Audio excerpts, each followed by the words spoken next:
Friends, it's February 24th, which means exactly 36 weeks out from the midterm elections. Well, that's, if anyone's keeping track, 252 days. Plus, as a somber anniversary today, the invasion of Ukraine by Russian forces exactly 4 years ago. Now, these are themes that I expect we'll hear about tonight from President Trump at the State of the Union speech. As we sit here at the beginning of the day, and we are, kind of looking ahead as to what's going to happen. I assume the midterms. I assume themes around the midterms, primarily the president's record this past year, are going to come up, and I expect some kind of remarks about Ukraine. I do. Well, Trump's going to remind people. I think he's going to remind people the stark difference that in Biden's first year, the world literally went to hell in a handbasket almost overnight. We had the disastrous Afghanistan withdrawal. We had Iran basically, shred the nuclear deal and begin rearming. Iran, of course, is also going to come up, no doubt, tonight. And then, of course, you had Ukraine, which all this happening on Biden's watch, an absolute unmitigated disaster. And here we are, a year plus into Trump's second term, and who's in the driver's seat? That would be America. We're back, baby. We're back. Now, before I get to more of the substance, just a brief word about the palace intrigue, the drama, the many Democrats who are not attending tonight. Adam Schiff, for example, Shifty Schiff. He's going to be. I think he has to stay at home and talk to his lawyer about his pending criminal indictment. So there's, that conflict. No, he's not going. A number of Democratic lawmakers aren't going, and I don't blame him. I don't look. I put the lawmakers in a different bucket than I do, for example, the women's hockey team. With the men, the gold medal victors in the Olympics, they're coming to the State of the Union speech on Trump's invitation. So the men are coming. The women are staying at home. I don't know if that is a new form of feminism that I'm not familiar with, but apparently that's the protest. The women are staying at home. So they've all said they've got a previous commitment. But the team doesn't have a commitment. So each of the players individually apparently have commitments. This is very poor form. Anyway, but the lawmakers, the Democratic lawmakers, number of them staying home, it's fine. It's completely fine. Well, it's better than they sit there and pout. It's better than they sit there and boo. And I can't blame him, because can you imagine? Trump's going to go through his list of winnings. He's going to go through his accomplishments. He's going to go through one by one. He's going to talk about the border. He's going to talk about crime and drug reductions. He's going to talk about dismantling fraud operations. He's going to talk about, basically he is going to be sitting there going through how he has been and how he will continue to systematically dismantle the Democrats' power base in America. You want to sit there and listen to that? Some guy telling you exactly how he is destroying your political future? I think not. Now, it is, of course it's poor form. I'm not debating that. We'll see tonight just how many of them are missing. But if what we're led to believe occurs, and I'll be watching the speech live, if what we believe is, then my suspicion is there'll be some empty pews, empty rows in the House chamber. And I, by the way, the State of the Union speech is an event, right? When the president, the State of the Union delivered after the president's first full year in office. So Trump delivered a speech 1 year ago, but it was addressed to Congress, a joint session of Congress, because he's just elected president, had just become president in January. But now he's got a record to run on. But regardless, these speeches are supposed to be attended by members of both parties, and be a it's a thing. You get together. You're in the Capitol. No, I mean, the decorum. I was thinking about when I went to the State of the Union myself. In Trump's first term, I was invited, and I went there. And after the speech, at the time, my brother-in-law was a member of Congress, a Democrat, yes, member of Congress, and I went with him, and I went over to Nancy Pelosi's office. And I ended up in Nancy Pelosi's office. I've mentioned the story before. And I was nice, okay? I was not. Was Nancy Pelosi my favorite person? Well, I think those of you who know me can answer the question. But I was pleasant because I'm an American. This is what we Americans do. We're pleasant and we're kind. We can have our political differences and then we can settle it at the door. But the Democrats, and it pains me to say this, and I spoke about this yesterday. The Democrats have stopped being Americans in the classical sense. They're so rabidly partisan. They can't get over themselves. I'm just telling you. So every one of those members of the House and every senator, Democrat senator, that doesn't show up to the State of the Union and doesn't have a sick wife or child or partner, okay, or sex slave to get back to, okay, then I'm not interested. It's poor form. Anyway, so the topics, look, I mean, he's going to talk about the economy, and there's a real divide right now. If you look at the polling, there's such a divide between the actual state of the economy, where the economy is in numbers, right, and how it is perceived. And the top reason, it's a big conversation point right now in conservative, social media and alternative media. Everybody's talking about it. And the media, of course, is absolutely committed to talking down the Trump economy and to scaring the hell out of people, knowing it's going to translate into fear and advantage in the midterms for the Democrats. So the gas is, I mean, it's down, a quarter from last year. Unemployment rate is low at 4.3%. We added 130,000 jobs in January, 650,000 private sector jobs since taking office. There were 100% of net gains going to native-born Americans. All right? It's 4.3% real GDP growth. Okay, this exceeded expectations. Inflation is now down to, what is it, a 2.1 to 2.4%, depending on which metric you use. Eggs. Thank you, Robbie. Eggs. I mean, I always thought the eggs, inflation story was nuts and bogus. You call a bunch of chickens, the chickens make eggs. No chickens, no eggs. What comes first? You don't know. But long and the short of it was, when we didn't have chickens, we didn't have the eggs. So chickens came back. And now we have eggs again. So that's a drop of 62%.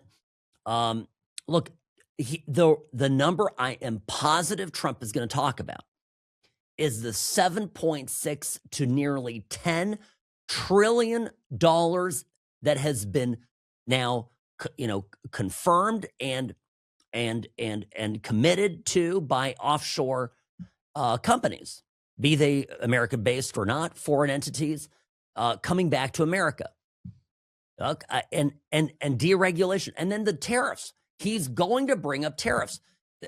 There's this. This even people I like are doing this. People are writing these stupid tweets about how now that the Trump tariffs have been ruled unconstitutional by the Supreme Court, the president lacks authority to levy tariffs, that he owes money back to Americans, that it was effectively a tax. This is such a bogus narrative, but I don't, are people really fighting it? Is Trump, who in the Trump administration is really fighting this? I think Trump's going to come out swinging on this point. Do people understand that we are entering an era in America, well, in the world? It's going to be a global problem where coming up with ideas and doing office work is going to be a lot easier than it was. And I'm talking here about AI. Coming up with ideas, discovering things, inventing things, being in an office, managing things, that all is going away largely. And my entire adult life, politicians of both parties, whether it was a Bush or a Clinton or later an Obama, had this belief that America could just come up with ideas. You take Silicon Valley, right? America would come up with ideas. They would come up with patents, right? Brilliant ideas.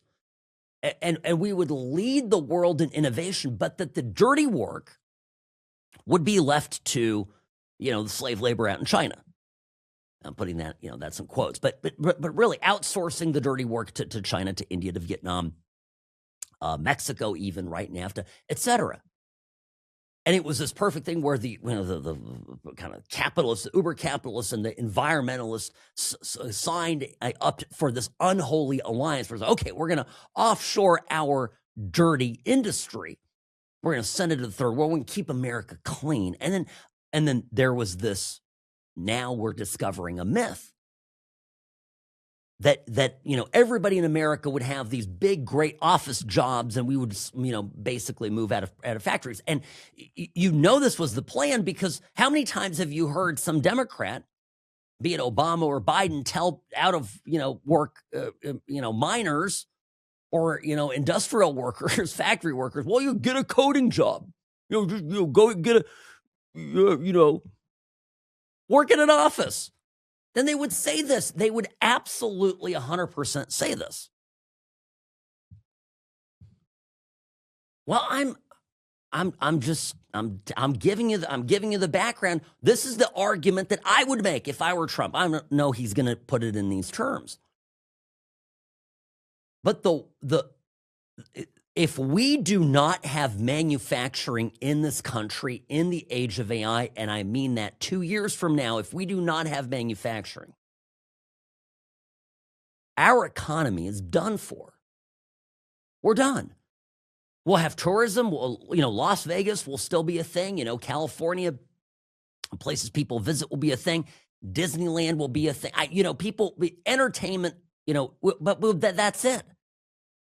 We're not going to be the world's top economy if we don't manufacture stuff. This is a massive paradigm shift that we need to get at. So I'm pointing this out, and that's everybody's like, oh, we had our own treasurer here in Nevada, and our wannabe governor, Zach Conine and Aaron Ford, both writing these letters, about, well, now President Trump, you owe, Nevada taxpayers each $1,800, whatever the number was.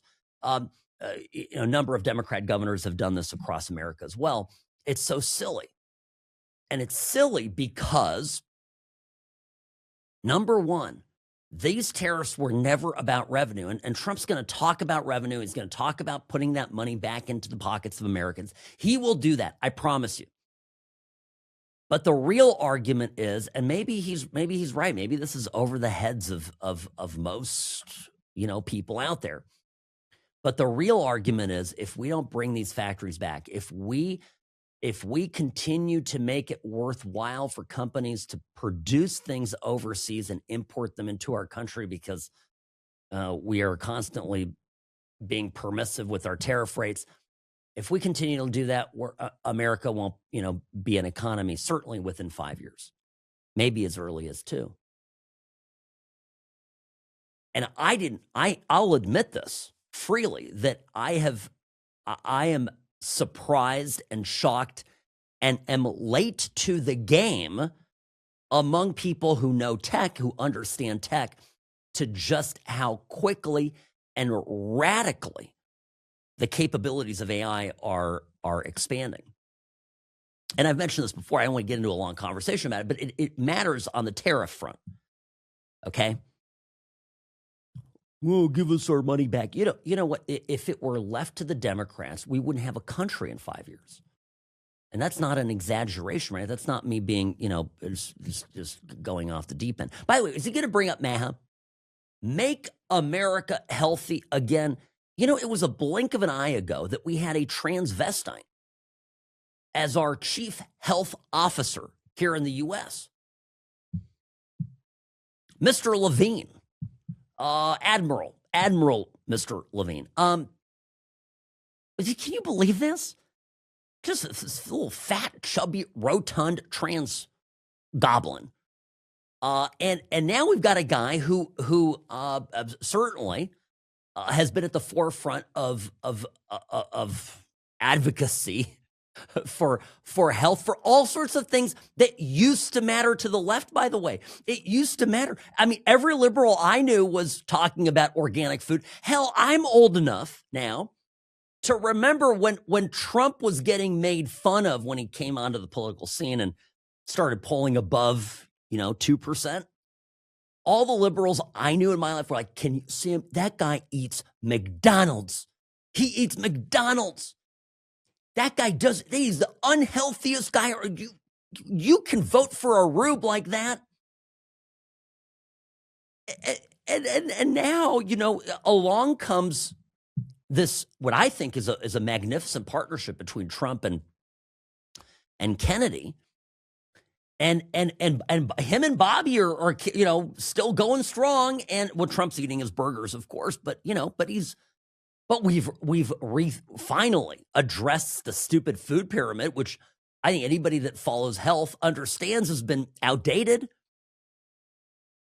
to say the least. We're acknowledging real scientific truths that we now know about nutrition, about diet. And the left is losing their minds. And it takes me to the most important thing. It's very reactive. The left is very reactive. It's why I'm still maintaining hope, even though, of course, I have a fair share of criticism for people on our side of the aisle. And I'll get to that here in a minute. And it's not just the Candace Owens thing. And it's not just the congressman down in Texas who's, you've heard about this, right? The congressman down in Texas who was dating a staffer. Congressman is married and has 6 kids. Now, I don't want to be a prude here, but, I think that's not right. And the staffer apparently had such regrets, that she burned herself alive. She literally committed suicide.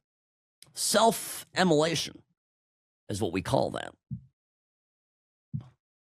This is not good, but it's not just this. It's the general right now state of our side of the aisle. We have so much winning that is going on. That's what I want you all to listen to tonight. There is so much winning, but we are incapable.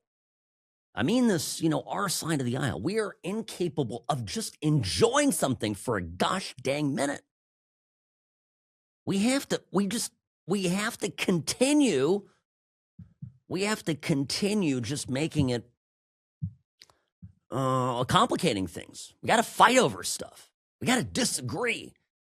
We feel like if there's too much agreement that something's off. That's something that has to be fixed. Okay, quick break here.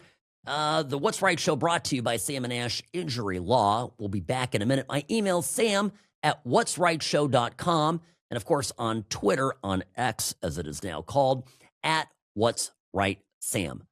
Be right back. The Sam and Ash team, they wanted me to have the best care. They had my interests at heart. I have an enormous amount of gratitude. I cannot say enough thank you.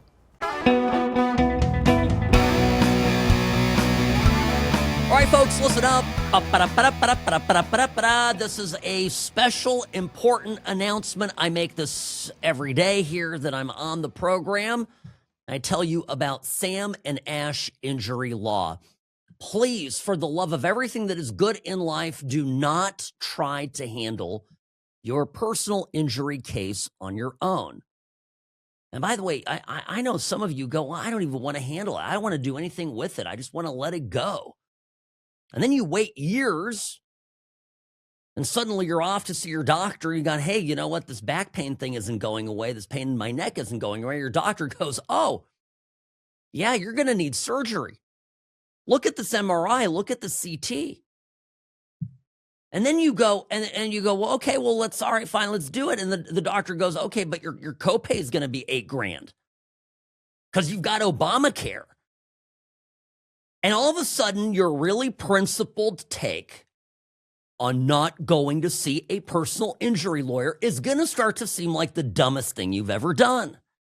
Don't be that person. And I talk to good, solid conservative Americans every week who've made similar boneheaded decisions. And some of them are not, reversible because you've got a limited amount of time, a statute of limitations to bring a claim. You just can't wait forever. It's not fine wine. It doesn't keep getting better as you leave it alone. So act now. You act and you perform and you work at everything in your life. Your injury is no different. And at Sam and Ash Injury Law, we support you in this process. We handle it. We take care of it. It doesn't cost you anything out of your pocket. And you're not dealing with a bunch of, rabid, crazy, foaming at the mouth libs either. So that helps. All right. Sam and Ash Injury Law, samandashlaw.com. The phone number here, 800-304-2000, 1-800-304-2000. We really do have a tremendous firm, a great office, good people, all ready to help. Again, no recovery, no fee, no money up front, and just you turn the entire process over to Sam and Ash. And then relax, go work, go to your life, handle, get better. And let the firm handle the rest. Your lawyers, Sam and Ash Injury Law, 800-304-2000, because you deserve what's right. All right, Sam Mirejovsky here, Nevada's favorite recovering Californian, back behind the What's Right microphone, hours before the SOTU, State of the Union speech, as it is referred to. Now, this, I saw this. This is the article today in the Atlantic. The title of it says everything, and this is the Republican Party has a Nazi problem. That's the title of the piece. How did the GOP become a haven for slogans and ideas straight out of the Third Reich? This is by Tom Nichols. Talks about how federal agencies under Trump are modeling Nazi phrasing. Okay, it goes through just absolutely. I mean, Greg Bovino, yes. Okay. Now, here's where we're at. This is my plea to everybody listening right now, and certainly people who are politically on our side. The other side, is spending every waking day, hour, and minute motivating people out there to kill you. It's life and death. This article here will get somebody killed. If we're lucky, it's just one person. I'm telling you this. And what are we doing on our side? You have people like Tucker Carlson, who has devolved into an absolute idiot. We have a guy obsessed with Israel and the Jews. We have a one-time, up and coming and smart and charming woman named Candace Owens, who just, I woke up this morning and I looked at she's doing an expose. She's doing an expose on Charlie Kirk, another one, Erica Kirk, people around her. I already know where it's going. It's also the Jews. I don't want to spoil anything, but it's also the Jews. So we got a congressman who's stupping his I guess taxpayer funded assistant, and she kills herself. It's all part of the same. Like, can we focus for 1 minute on two things: saving the country and saving ourselves, and do it together? Why is it that we are incapable of any kind of unity, particularly when we are at the levers of power? Now, this is what principally bothers me about Massey and Rand. They are absolute, unadulterated, loser grandstanders. But Sam, they've got principles, and I agree with their principles. Yeah, okay, let's talk about this.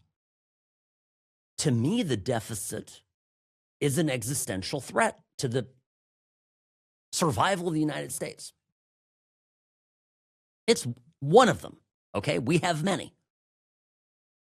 Why did I come out and support ultimately of the big beautiful bill? And even though I was, I consider myself a deficit hawk, because it turned out that, in my opinion, again, and we can disagree about this reasonably, but in my opinion, the larger existential threat to the U.S. at that moment was an unsecured southern border. And I knew the kind of games that the Democrats would play because, you know what, I remember, past 5 minutes ago, I remember in 2017 and 2018, hell, it was the Republicans who were thwarting Trump's efforts to build a wall to secure the southern border. And they consistently withheld funding to do it. And what happened is Trump's signature pledge of building the wall, he couldn't do it. He didn't have the funding. He was always a day late and a dollar short. And the very same people that refused him the money then stood there and campaigned on, see, he didn't fulfill his promises. Now, Trump smarted from that and realized he had to do something. And thankfully, Johnson got the bill across the finish line, and we have to give him credit for this. But there's a lot of, I'm in this for me in Congress on the Republican side. There's a lot of it, I have my interest. But the Democrats never do this.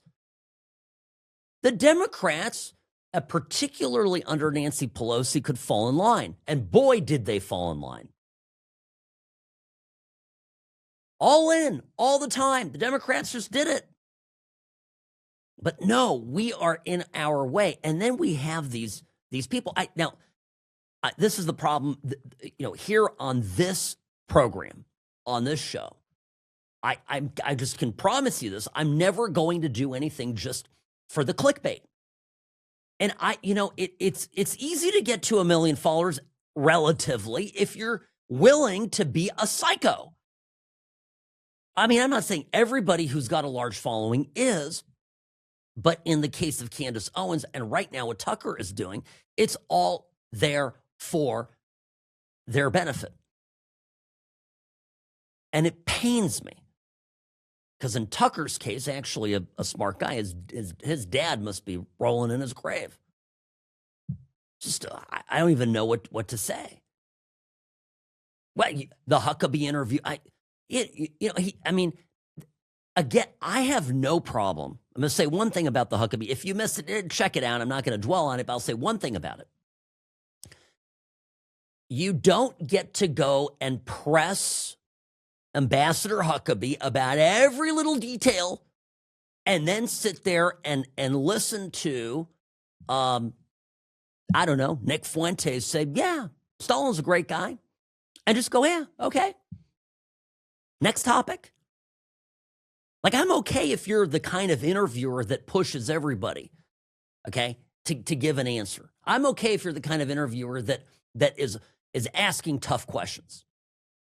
But if you're not asking the guy that is going, oh, yeah, that Stalin guy, yeah, his birthday's my dude. He's growl. I love him. I love it. And you're not asking a follow-up question or two or three. And then you're like, well, Mr. Huckabee, Ambassador Huckabee, where you know where the Jews are from in Israel, and okay, you've lost me, right? So that's what Tucker is now. It's a carnival show. That's it. And here's the thing, right?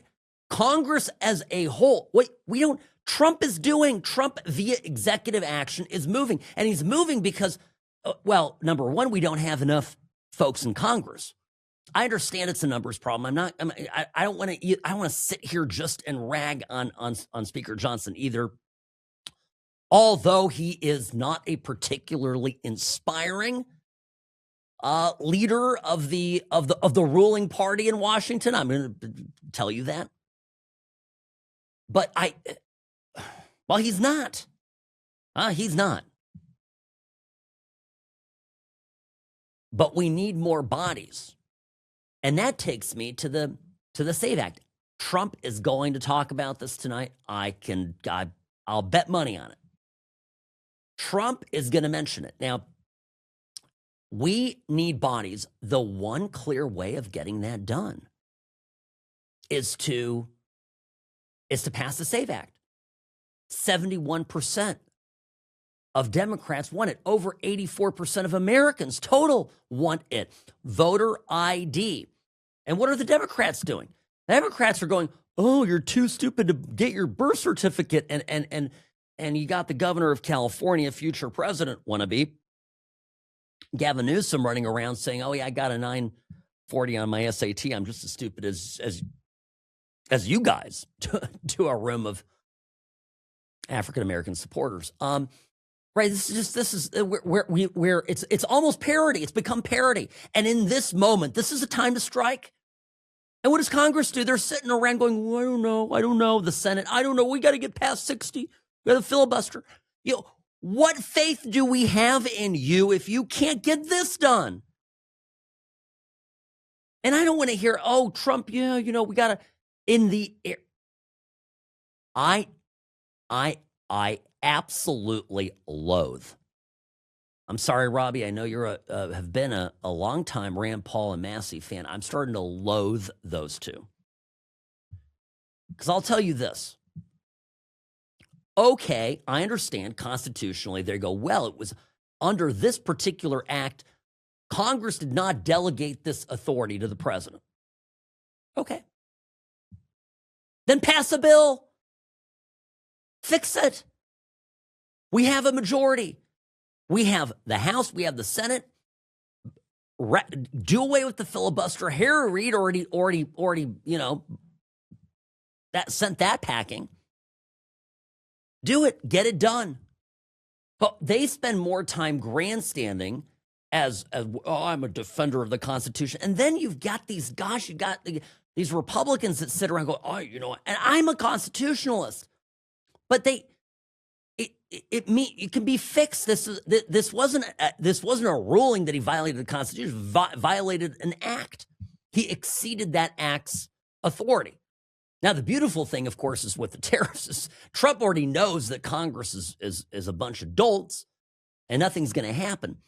So his attorneys, his team has found, 7 other ways that he can have these tariffs. And I've read through some of these sections, and is it going to work? Maybe, but he'll do it under a new section, and then there's going to be litigation, and then it will go to the Supreme Court, and then the Supreme Court will decide, and then that's going to get litigated, and then there'll be a new act, and he'll buy himself 2 years. And that 2 years will give him the leverage required to deal with our foreign trade adversaries. And yes, these people are our adversaries. And yes, I would rather the president negotiate via economic power than hard power. It's better to drop a tariff than to drop a bomb. No? So I'm loving this. And there's such a disconnect. And even I talk to Republicans that don't listen to this program. Republicans out there, that some of you are convinced that things are not good for Trump.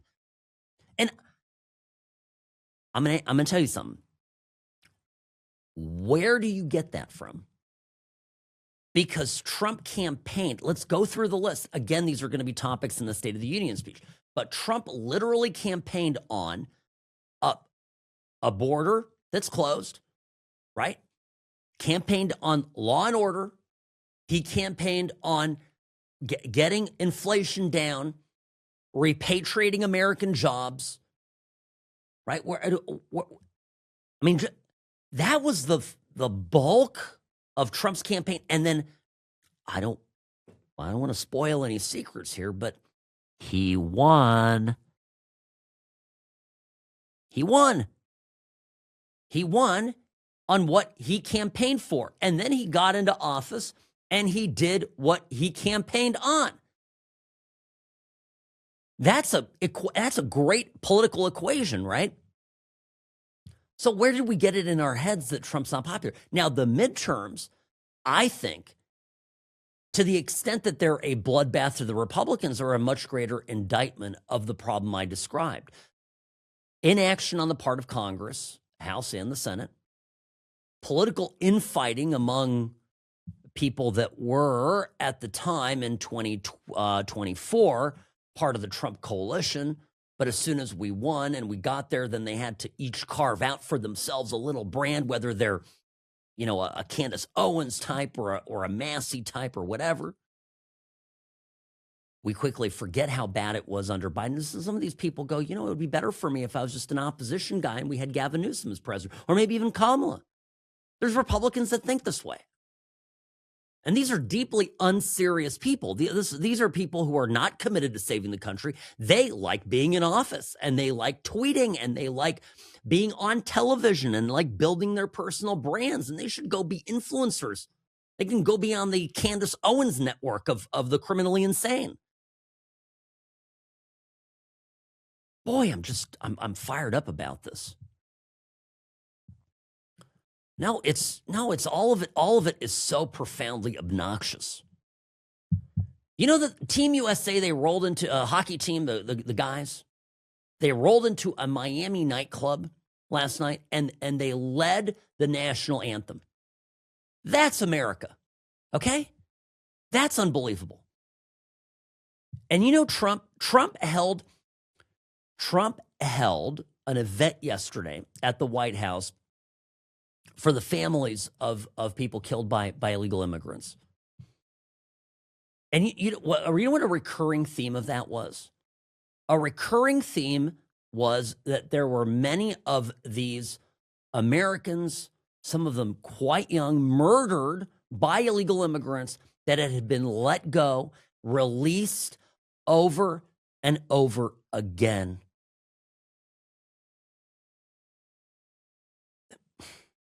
We Republicans need to get over ourselves. The policies of the left cost lives. The rhetoric of the left costs lives. The left will use rhetoric to put their own people in harm's way. For example, Renee Good, right? This is what they do. Sacrificing life, violence, and it's just part of the package. And we're sitting over here, arguing about whose conservative purity is better, and well, Trump can't do that. I'm at a loss. Now, a country can fall apart pretty quickly, and look at Mexico, right? I'm still picking this whole thing apart, figuring out what the hell's going on down there. But I will tell you that very likely there is one possibility too that Trump gave the president of Mexico, Sheinbaum, some sort of ultimatum. Now, I still, enough people have told me that she was a little bit out of the loop here, that she was caught kind of by surprise. They actually had to, they had to evacuate their president to a Navy ship. They were that worried about they plucked her up from her compound in Mexico City, which, by the way, is a separate topic, but that used to be a much stronger compound, White House complex. But her predecessor, the socialist AMLO, took it apart, made it a museum, and moved her into the city. So it's the president less secure in Mexico than they were before. Whisked her out to it's also just, I don't know what to make of it, but a country can fall apart pretty quickly. All right, folks, I got to run. It's been a show. Sam Mirejovsky here on the What's Right Media Network. Tonight, we'll see the State of the Union speech, and I'll give you my reaction to it first thing tomorrow morning. Have a great day.